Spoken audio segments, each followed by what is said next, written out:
Јавен повик владата ќе распише по изборите за финансиски институции за користење на британскиот кредит за доградба на новиот клинички центар во Штип, најави денеска премиерот Христијан Мицкоски. Прво да завршат локални избори, па да се распише јавен повик за финансиски институции за оние болниците кои што се за клиничките центри и болниците поврзани со влада договорот со Обединетото кралство. Клиничките болници во Штип и во Тетово, вклучително и болницата со здравствен дом во Кичево.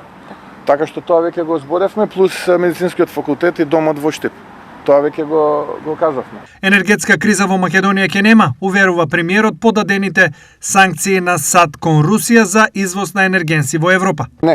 Нема да има. Мислам дека сме подготвени, ние одамна го антиципиравме и заедно работиме со дел од портфолијата во рамките на владата за да тоа не се случи. Така што знаете, имаше и ремонтни активности на гасоводот кои што ги потпишала претходната влада во заминување уште кога беше, па не останавме без газ, односно топланите работеа. Така што сите овие работи ги антиципираме, но нормално е дека за работи кои што се тековно работење на владата не треба да ја оптеретуваме јавноста со такви ситници, иначе нема да има такво нешто.